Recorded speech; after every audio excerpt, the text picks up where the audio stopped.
আর দিকে দিকে কি শুনি শেখ হাসিনার জয়ধ্বনি। অসম্ভবকে সম্ভব করাই বেসিক্যালি অনন্ত জলিলের কাজ না, শেখ হাসিনার কাজ। আল্লাহ যারে বাঁচাই রাখে তারে দুনিয়াত কেউ মাইরা ফেলার সুযোগ নাই, আর আল্লাহ যারে মাইরা ফেলে তারেও কারো বাঁচানোর সুযোগ নাই, বা মাওলায় যারে তোলে তার কেউ আটকাইতে পারে না। দর্শক, Awami League is back. This is Sheikh Hasina speaking. Bangladesh stands today at the edge of an abyss, a nation battered and bleeding. Awami League আবার খুব শীঘ্রই ফিরবে। আওয়ামী লীগ এর কারা ফিরবে, কি প্যাটার্নে ফিরবে, এই নিয়ে একটা মেটিকুলাস ডিজাইনের কাজ অলরেডি ডান।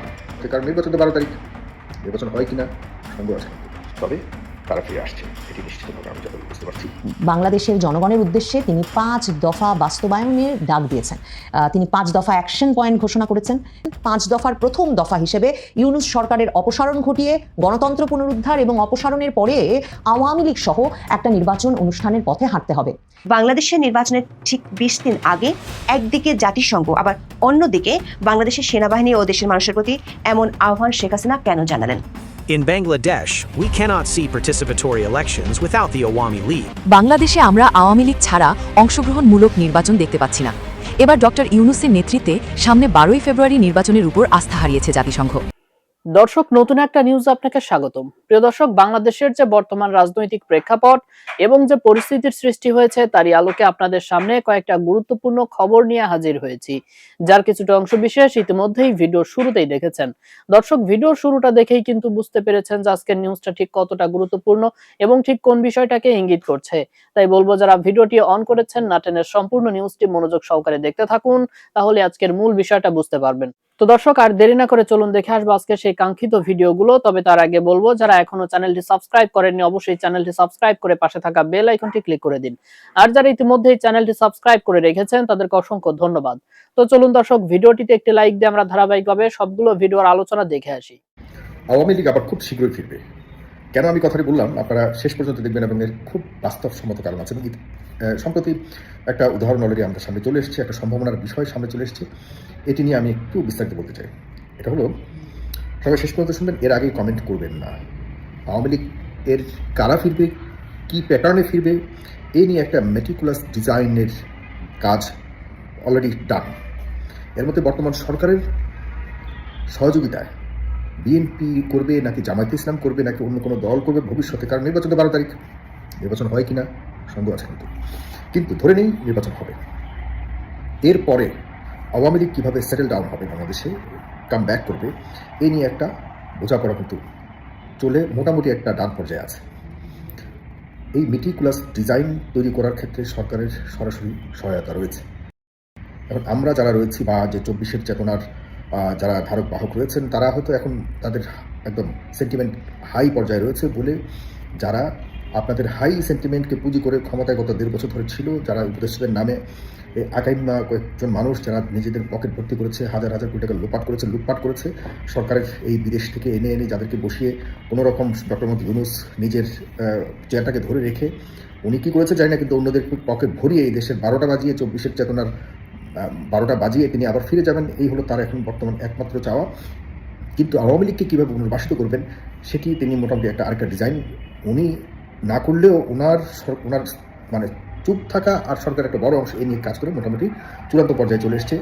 আপনারা এটা যদি আমি একটা ছোট্ট উদাহরণ দিই, সেটি হলো যে সজীব ওয়াজেদ জয় আল জাজিরাকে একটা সাক্ষাৎকার দিয়েছে। তিনি সেখানে কিন্তু দেখবেন, ওনার যদি ফেস রিড করেন, ওনার যদি কথাবার্তার স্টাইল রিড করেন, ওনার যে কথাবার্তাগুলি বলেছে সেই মেসেজগুলি যদি আপনারা বিশ্লেষণ করেন, তাহলে কী আসছে তুই একটি কথা। আমি পুরো বিষয়টা দেখিনি, পুরো ইন্টারভিউটা দেখিনি, কিন্তু এত দেখতে হয় না, আমরা বুঝি কে কতটা কী বলবে এবং কোন ধারণা নিয়ে বলবে, তার উদ্দেশ্য কী। এগুলি থেকে আমি যতটুকু বুঝতে পারছি এবং যতটুকু শুনেছি, যতটুকু বুঝেছি, সেটি হলো যে তিনি শেখ হাসিনাকে মাইনাস করেছেন। এটিও তাদের আভ্যন্তরীণ ডিজাইনের একটি অংশ। এই মেসেজটি তিনি ওই যে চূড়ান্ত মেটিকুলাস ডিজাইনের একটি অংশ হিসেবে তিনি মেসেজটি দিয়েছেন, আল জাজিরাকে দিয়েছেন। আল জাজিরা মানেই তো আমাদের কাছে দিয়ে দেওয়া, কারণ আমরা আল জাজিরাকে ওন করি। এমন একটি জায়গায় তিনি ইন্টারভিউ দিয়েছেন। এটি কিন্তু আমরা দেখা যাচ্ছে যদি তিনি ভারতীয় কোনো গণমাধ্যমে দিতেন তাহলে কিন্তু আমরা এইভাবে নিতাম না। তিনি দিয়েছেন কোথাও আল জাজিরাকে। তো আল জাজিরার বিষয়টা আমরা খুব স্বাভাবিকভাবে নিয়ে আল জাজিরাকে তো আমরা দুটো গালিও দিতে পারি না। হ্যাঁ, আমরা ওনার সুন্দরভাবে নিয়েছি, সবাই শুনেছি। শোনার পরে এখন তিনি কি বলেছেন যে তার মাকে তিনি ওল্ড বলেছেন, তিনি আর ফিরবেন না। শব্দটা শুনবেন, তিনি শি ইজ ওল্ড। নিজের মাকে কখনো ওল্ড এভাবে তাচ্ছিল্যের সাথে কখনো বলেন না, কিন্তু তিনি বলেছেন কেন? Part of plan. তিনি এমনভাবে তুলে ধরেছেন বা ধরতে চাচ্ছেন যে তার মা একজন অপরাধী, তার মাকে তিনি রাজনীতি থেকে এখন বিদায় দিয়ে চাচ্ছেন। তার চোখেও তার মাকে অপরাধী তিনি মিন করছেন বা বোঝাতে চাচ্ছেন যে সে তো অপরাধী, অপরাধী, বয়স হয়ে গেছে, সে আর কখনো ফিরতে পারবে না। তার মানে কি দাঁড়ায়? তার মানে দাঁড়ায় যে তার মা আর রাজনীতিতে ফিরছে না। এটি স্পষ্ট বার্তা। এটি তাদের মধ্যে যে পরিকল্পনা এখন সামনের সময় নিয়ে হচ্ছে, সেটির অংশ হিসেবে কিন্তু এখানে বলা। শেখ হাসিনা যদি না ফিরে, কে ফিরবে? শেখ হাসিনা যদি না ফিরে, তাহলে সজীব ওয়াজেদ জয় ফিরবেন, এবং জয় ফেরার আগে কী করবেন? তিনি সবার কাছে, এই জাতির কাছে ক্ষমা চাইবেন। ক্ষমা চেয়ে তিনি কী করবেন? বলবেন যে আমি আবারও নতুন করে, নতুন নেতৃত্বে, পুরাতন যত অপরাধী আছে সবাইকে বাদ দিয়ে আমরা নতুন একটা আওয়ামী লীগের বাংলাদেশে আসতে চাই, বাংলাদেশের রাজনীতিতে আমরা যুক্ত হতে চাই। কারণ প্রধান উপদেষ্টা ইতিমধ্যে বলে দিয়েছে যে এখনও তো আওয়ামী লীগ ক্ষমা চায়নি। এর মানে কি? এটিও মেটিকুলাস ডিজাইনের একটি অংশ। তাহলে দেখুন পয়েন্ট, উনি বলেছেন এখনও ক্ষমা চায়নি। ওদিক থেকে মানুষ মনে করছে শেখ হাসিনাকে এই দেশের মানুষ ক্ষমা চাইলেও ক্ষমা করবে না। শেখ হাসিনাকে যদি ক্ষমাও চায়, শেখ হাসিনা কখনোই ক্ষমা করবে না। এটা বুঝে শুনে কিন্তু শেখ হাসিনাকে অলরেডি তাদের এই প্ল্যানের অংশ হিসেবে মাইনাস অলরেডি করে দিয়েছে। কারণ জানে যে এই জিনিসকে খাওয়াতে পারবে না, সুতরাং তারা এটা নিয়ে নাড়াচাড়া না করে শেখ হাসিনাকে বলে দিয়েছে তুমি চুপচাপ থাকো, আর এইসব ধরনের কথাবার্তা না বলে তুমি এখন অংশগ্রহণ করো, আমরা এখন বাকিটা আমাদের প্ল্যানের অংশ হিসেবে আমরা ফিরে যেতে চাই, এবং দলের মধ্যে একটা নতুন নেতৃত্বের পরিবর্তন এনে নতুন করে দলটাকে নিয়ে আমরা বাংলাদেশে যেতে চাই, যেটির জন্য আমাদের সরকারের সাথে কথা হয়েছে, বিএনপির সাথেও কথা হয়েছে, জামাত ইসলামের সাথে কথা হয়েছে, এবং জামাত, বিএনপি, আমি এটার জন্য বড় বিশ্লেষক হওয়ার প্রয়োজন নেই, হয়েছে। এখন শুধুমাত্র সময়ের অপেক্ষায় যে নির্বাচনটা হলে পরে একটা স্বাভাবিক রাজনৈতিক পরিবেশ আসবে, তখনই দেখা যাচ্ছে যে এরকম একটা ডিক্লারেশন দিবেন, লিখে রাখেন জনাব জয় ক্ষমা চাইবেন আমাদের এই বাংলাদেশের কাছে, জাতির কাছে, যে আমরা যাই করেছি ভুল যদি হয়ে থাকে আমাদেরকে ক্ষমা করে দেবেন, আমার মাকে আমরা আর রাজনীতি আছি না, আমরা নতুন নেতৃত্ব নিয়ে এদেশে আপনাদের সামনে। খুবই ভালো। জয় সাহেব তার নিজে খুন করেননি, আমিও মনে করি যারা নির্দোষ আওয়ামী লীগ, যারা নির্দোষ আওয়ামী লীগ কোটি কোটি কোটি কোটি সমর্থক রয়েছে, তারা বাংলাদেশের রাজনীতিতে ফিরে আসা উচিত। কারণ হলো আদারওয়াইজ আবারও একচেটিয়া এক নায়কতন্ত্র এবং one power party, one party power, এই টাইপের একটা এক্সারসাইজ হয়তো আসতে পারে আমাদের সামনে। সেটি থেকে দূরে থাকতে হলে আমাদেরকে অবশ্যই, এখন আওয়ামী লীগকে কখন মানুষ ক্ষমা করবেন এটি জানি না, কিন্তু তারা এই ধরনের পরিকল্পনা করে যাচ্ছে। ক্ষমা করা উচিত কিনা এ নিয়ে আমার ব্যক্তিগতভাবে আমি বলবো, ক্ষমা করা উচিত না উচিত এসব নিয়ে আমাদেরকে বিশ্লেষণ করতে হবে। এত সহজেই যে কোনো নেতৃত্বের আদলে আসলেই আমরা ক্ষমা করে দিব, জনগণ ক্ষমার মাথায় রাখতে হবে। 1,500 মানুষকে মারা হয়েছে। জনাব জয় তিনি বলেছেন যে তার মা যদি মারত তাহলে তিনি ক্ষমতায় থাকতেন। তাহলে কারা মেরেছে? আপনার মা ক্ষমতায় ছিলেন, ও নির্দেশনা দিয়েছেন, সেসব নির্দেশনার ভিডিও, অডিও সব কিছু আমাদের কাছে আছে। সুতরাং তিনি এখন একরকম তারা একটা পরিকল্পনার অংশ হিসেবে আমরা এই আল জাজিরার ইন্টারভিউটাকে দেখতে পাচ্ছি। সামনের সময় তারা আসার জন্য সম্পূর্ণ প্রস্তুতি নিচ্ছে, এবং এই আশাটাকে আমরা কীভাবে নিচ্ছি, জনগণ কীভাবে নেবে, এটির জন্য এখন প্রস্তুত থাকতে হবে। তবে তারা ফিরে আসছে, এটি নিশ্চিতভাবে আমি যতটুকু বুঝতে পারছি এই ইন্টারভিউ এবং সব কিছুর মাধ্যমে। বাংলাদেশের জনগণের উদ্দেশ্যে তিনি 5 দফা বাস্তবায়নের ডাক দিয়েছেন। তিনি 5 দফা অ্যাকশন পয়েন্ট ঘোষণা করেছেন। তিনি বলেছেন যে বাংলাদেশটা একটা রীতিমতো বাংলাদেশের রক্তক্ষয় হচ্ছে, Bangladesh is bleeding and on edge of abyss, মানে একেবারে ধ্বংসের দ্বার প্রান্তে পৌঁছে গেছে বাংলাদেশ। শেখ হাসিনা এই অনলাইন অডিও বার্তায় বলেন যে বাংলাদেশের এমন একটা বিপর্যস্ত অবস্থা, রক্ত ঝরছে বাংলাদেশের, এবং মনে হচ্ছে বাংলাদেশ তার ইতিহাসের সবচেয়ে ভয়াবহ দুঃসময়টা এই সময়ে পার করছে। এবং তিনি বলেন যে যেই বাংলাদেশ একটা গৌরবময় মুক্তিযুদ্ধের মাধ্যমে স্বাধীনতা অর্জন করেছিল, সেই বাংলাদেশ এখন ভয়াবহভাবে বিপর্যস্ত, ক্ষতবিক্ষত হচ্ছে চরমপন্থী সাম্প্রদায়িক গোষ্ঠী এবং বিদেশি অপশক্তির অনুচরদের দ্বারা। তিনি সরাসরি তার পুরো বক্তৃতায় অন্তর্বর্তীকালীন সরকারের প্রধান ডক্টর মোহাম্মদ ইউনূসকে দায়ী করেছেন। ডক্টর মোহাম্মদ ইউনূসকে তিনি তার বক্তব্যে বাংলাদেশের এই দশার জন্য দায়ী করেছেন। শুধু তাই নয়, তিনি তাকে সুদখোর, অর্থ জালিয়াতিকারী, লুটপাটকারী, দুর্নীতিবাজ এবং ক্ষমতালোভী, বিশ্বাসঘাতক, দেশদ্রোহী হিসেবে উল্লেখ করে বলেছেন যে ইউনূস সরকারের অপসারণ ঘটানোই এখন বাংলাদেশে গণতন্ত্র পুনরুদ্ধার এবং বাংলাদেশকে আবার সঠিক পথে ফিরিয়ে আনার জন্য প্রথম পদক্ষেপ হিসেবে বিবেচিত হতে হবে। শেখ হাসিনা তার যে বক্তৃতা, সেখানে বারবার বাংলাদেশটা যে একেবারে একরকমের এক্সট্রিমিস্টদের হাতে, চরমপন্থীদের হাতে হাতছাড়া হয়ে গেছে, সে কথাটা বলেছেন যে একটা মানে সুন্দর দেশ, একটা নির্মল সুন্দর দেশ, উর্বর ভূমি যে দেশে আছে, সেরকম একটা ফার্টাইল ল্যান্ড, সেই দেশটা একটা ক্ষতবিক্ষত হয়েছে, উন্ডেড হয়েছে, সে দেশটা একটা রক্তাক্ত জনপদে পরিণত হয়েছে এবং পুরো দেশটাই একটা বিরাট কারাগার, ভাস্ট প্রিজন, একটা জল্লাদখানা এবং একটা মৃত্যুপুরীতে পরিণত হয়েছে। এমন একটা হতাশাজনক পরিস্থিতিতে একমাত্র বাংলাদেশের জনগণই দেশটাকে আবার ফেরত নিতে পারবে এবং দেশটাকে আবারও ফেরত নেওয়ার জন্যে আওয়ামী লীগ সভানেত্রী শেখ হাসিনা 5 দফার ডাক দিয়েছেন। সেই 5 দফার প্রথম দফায় তিনি বলেছেন, 5 দফার প্রথম দফায় এই অন্ধকারতম সময়ের অবসান ঘটাতে, এই ডার্কেস্ট আওয়ারের অবসান ঘটাতে ইউনূস সরকারের অপসারণ করে গণতন্ত্র পুনরুদ্ধার করতে হবে। যা বাংলাদেশে ইউনূস সরকার থাকতে কখনোই একটা সুষ্ঠু অবাধ নির্বাচন হতে পারবে না। কাজেই শেখ হাসিনা বলেছেন 5 দফার প্রথম দফা হিসেবে ইউনূস সরকারের অপসারণ ঘটিয়ে গণতন্ত্র পুনরুদ্ধার এবং অপসারণের পরে আওয়ামী লীগ সহ একটা নির্বাচন অনুষ্ঠানের পথে হাঁটতে হবে। দ্বিতীয় দফায় তিনি বলেছেন প্রতিদিনের সহিংসতা বন্ধ করতে হবে, নৈরাজ্য বন্ধ করতে হবে, বাংলাদেশে স্থিতিশীলতা ফিরিয়ে আনতে হবে এবং প্রশাসনকে সক্রিয় করতে হবে, যাতে বাংলাদেশে যে অর্থনৈতিক কর্মকাণ্ডে বাংলাদেশ যে একটা ভাইব্রেন্ট দেশ ছিল, বাংলাদেশ যে একটা প্রবৃদ্ধিময় দেশে পরিণত হয়েছিল, সেই অর্থনৈতিক কর্মকাণ্ড আবারও যাতে চালু হতে পারে, সেজন্য এই নৈরাজ্য, এই সহিংসতা, প্রতিদিনের রক্তপাত বন্ধ করতে হবে। তৃতীয় দফায় তিনি বলেছেন যে সংখ্যালঘু সম্প্রদায়, নারী এবং কন্যা শিশু, তাদেরকে সর্বোচ্চ সুরক্ষা দিতে হবে। শেখ হাসিনা বলেছেন যে যারা সবচেয়ে ভালনারেবল তাদেরকে একদম আয়রন ক্ল্যাড সুরক্ষা দিতে হবে। এবং তৃতীয় দফায় তার দাবি হচ্ছে যে প্রায়শই আমরা এখন বাংলাদেশে দেখছি যে মানুষ তার পরিচয় এবং বিশ্বাসের জন্য আক্রমণের লক্ষ্যবস্তুতে পরিণত হচ্ছে, এটা বন্ধ করতে হবে। সকল নাগরিক যাতে নিরাপদ বোধ করতে পারে এমন একটা পরিস্থিতি তৈরি করতে হবে বাংলাদেশে। শেখ হাসিনা তার বক্তব্যে 5 দফার চতুর্থ দফায় বলেছেন যে সব সাংবাদিক, আওয়ামী লীগ নেতা, কর্মী, সমর্থকদের বিরুদ্ধে যত অবৈধ মিথ্যা মামলা সেগুলো প্রত্যাহার করতে হবে এবং ন্যায় বিচার নিশ্চিত করে আদালতের প্রতি বিশ্বাস এবং আদালতের যে মহান দায়িত্ব, সেই দায়িত্বে তাকে ফিরিয়ে আনতে হবে এবং আদালতের প্রতি বিশ্বাস পুনঃপ্রতিষ্ঠিত করতে হবে। পঞ্চম দফায়, 5 দফার সর্বশেষ দফায় তিনি বলেছেন জাতিসংঘকে আনুষ্ঠানিকভাবে অনুরোধ করতে হবে গত বছরের অর্থাৎ 2024-এর ঘটনার পুনঃ তদন্ত করতে, নিরপেক্ষ তদন্ত করতে।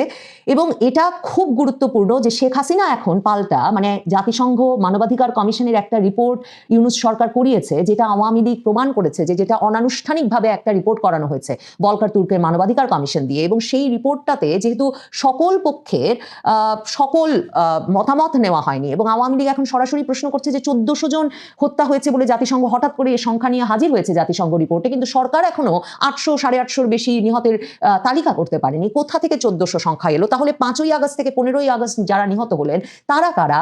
তারপর আওয়ামী লীগ প্রশ্ন করছে যে 5ই আগস্ট পর্যন্ত পুলিশ সদস্য যারা নিহত হলেন, আওয়ামী লীগের নেতাকর্মী যারা নিহত হলেন, তারা কেন সেই তালিকাভুক্ত হচ্ছেন না? তাদের মৃত্যুর কাদের হাতে ঘটলো, কিভাবে ঘটতে পারলো, সেগুলোর কেন তদন্ত হচ্ছে না? এই প্রশ্নগুলো আওয়ামী লীগ ক্রমাগতভাবে তুলে আসছিল। কিন্তু শেখ হাসিনা আজকে যে 5 দফা দিলেন 23শে জানুয়ারি দিল্লিতে, যে 5 দফা তিনি তার নিজের দেশের নাগরিকদের উদ্দেশ্যে ঘোষণা করলেন, সেখানে সরাসরি পঞ্চম দফায় তিনি বলেছেন জাতিসংঘকে আমন্ত্রণ করতে হবে, আহ্বান জানাতে হবে 2024-এ বাংলাদেশে ঘটে যাওয়া ঘটনাগুলির বিষয়ে একটা নিরপেক্ষ এবং পূর্ণাঙ্গ তদন্ত করার। শেখ হাসিনা বলেছেন যে বাংলাদেশের মানুষের পূর্ণাঙ্গ সত্য জানার অধিকার আছে, যাতে আমরা সকলেই আবার একে অপরের সঙ্গে সমঝোতার ভিত্তিতে একরকম সকল ক্ষয়ক্ষতির ধকল সামনে অগ্রসর হতে পারি। মানে তিনি বলেছেন রিকনসাইল, হিল, মুভ অন, মানে এই পুরো প্রক্রিয়াটা যাতে সম্পূর্ণ হয় সে কারণে পূর্ণাঙ্গ সত্য জানা অত্যন্ত গুরুত্বপূর্ণ, সেটা উল্লেখ করে শেখ হাসিনা জাতিসংঘকে পূর্ণাঙ্গ তদন্ত করার আহ্বান জানিয়েছেন। শেখ হাসিনা তার বক্তব্যে বলেছেন যে এই যে যেখানেই কান পাতা যায় সেখানেই লোকের এই যে ব্যাপক ধ্বংসযজ্ঞ চলেছে বাংলাদেশে, সেই ধ্বংসযজ্ঞের মধ্যে লোকে কোনো ক্রমে টিকে থাকার জন্য, বেঁচে থাকার জন্য ব্যাপক সংগ্রাম করছে। সেই আর্তনাদ বাংলাদেশের সর্বত্র কান পাতলেই শোনা যাচ্ছে এবং তিনি বলেছেন যে বাংলাদেশের সর্বত্র লোকে জীবনের জন্য, লোকে একটু স্বস্তির জন্য এখন আর্তনাদ করছে, heart rending screams for relief. এবং শেখ হাসিনা এই তার মানে দিল্লির এই বক্তব্যে, যেই বক্তব্যটা এই কারণে ব্যাপক জল্পনার সৃষ্টি করেছিল যে শেখ হাসিনা কি সত্যি সংযুক্ত হবেন কিনা, কারণ কোনো জনপরিসরে মানে তার নেতাকর্মী সমর্থকদের উদ্দেশ্যে যুক্ত হয়ে কোনো অনলাইন প্ল্যাটফর্মে যুক্ত হয়ে মানে তাদের সঙ্গে কথোপকথন নয়, কিন্তু একটা আনুষ্ঠানিক পরিবেশে একটা পরিকল্পিত অনুষ্ঠানে অতিথি হিসেবে উপস্থিত হয়ে বক্তৃতা দেওয়ার বিষয়টি শেখ হাসিনা প্রথমবারের মতো করলেন 5ই আগস্টের পর।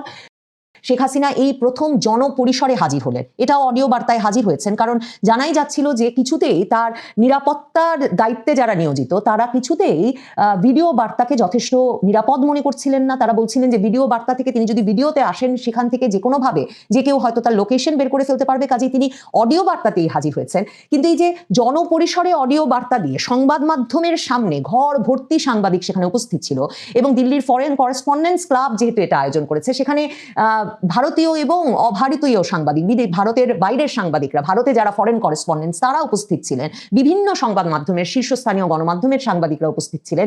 এই যে ঘর ভর্তি সংবাদ মাধ্যমের সামনে উপস্থিত হয়ে তিনি 5 দফার ঘোষণা দিলেন, শুধু তাই নয়, তিনি তার জনগণের উদ্দেশ্যে অর্থাৎ বাংলাদেশের জনগণের উদ্দেশ্যে এমন একটা সময় তার বক্তব্য পৌঁছে দেওয়ার ব্যবস্থা করলেন বা পৌঁছে দিতে বেরিয়ে এলেন মানে এক রকমের জনপরিসরে, যখন বাংলাদেশের সংবাদ মাধ্যমে তার কোনো বক্তব্য বিবৃতির খবর প্রচারের বা তার সম্পর্কে কোনো খবর প্রচারের মানে তিনি যে খবর পৌঁছতে চান তার জনগণের কাছে সেটার কোনো অনুমোদন নাই।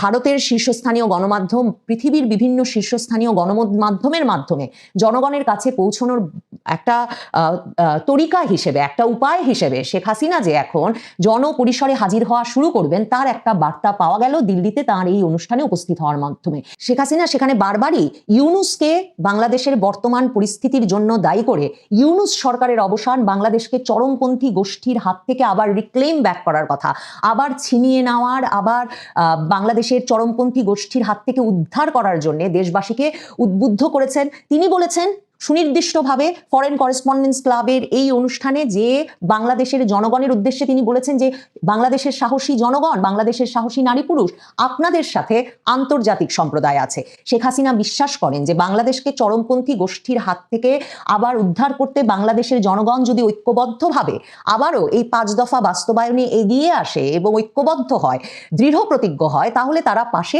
আন্তর্জাতিক সম্প্রদায়কে পাবে। শেখ হাসিনা ইউনুসকে, মোহাম্মদ ইউনুসকে মার্ডারাস ফ্যাসিস্ট ইউনুস, খুনে ফ্যাসিস্ট ইউনুস হিসেবে উল্লেখ করে তাকে আগেই বললাম যে তাকে এক রকমের ক্ষমতা লোভী দেশদ্রোহী হিসেবে অভিহিত করে তিনি বলেছেন যে যিনি কিনা পুরোপুরি বাংলাদেশের যে সোল, বাংলাদেশের যে আত্মা, সেই আত্মাটাকে তিনি এক রকমের ক্ষতবিক্ষত করে দিয়েছেন, এবং এই ইউনুস বাংলাদেশকে একটা পুরোপুরি একটা রুক্ষ শুষ্ক মানে দেশে পরিণত করেছেন, যার হাত থেকে বাংলাদেশকে উদ্ধার করতেই হবে। শেখ হাসিনা এই প্রথম দেশবাসীর উদ্দেশ্যে 5 দফার ডাক দিলেন, অ্যাকশন পয়েন্ট ঘোষণা করলেন। সম্ভবত শেখ হাসিনা আওয়ামী লীগ বাংলাদেশের বাইরে থেকেই বাংলাদেশের জনগণকে উদ্বুদ্ধ করার, আন্দোলনের ডাক দেওয়ার এই প্রক্রিয়া 23শে জানুয়ারি 2026 থেকে শুরু করলেন, কারণ শেখ হাসিনা বলছেন তিনি মনে করেন বাংলাদেশের জনগণ অপেক্ষা করছে দেশকে ফিরিয়ে নেওয়ার। প্রিয় দর্শক, আমি আশা করছি সবগুলো ভিডিওই আপনি মনোযোগ সহকারে দেখেছেন। সেই সাথে দর্শক, এই ভিডিওগুলো সম্পর্কিত যদি কোনো তথ্য বা মতামত থাকে তাহলে তো অবশ্যই কমেন্ট করে জানিয়ে দিন। এতক্ষণ সাথে থাকার জন্য ধন্যবাদ। নিউজটি শেষ করছে এখানেই, ফিরছে আগামী ভিডিওতে নতুন কোনো টপিক নিয়ে। আল্লাহ হাফেজ।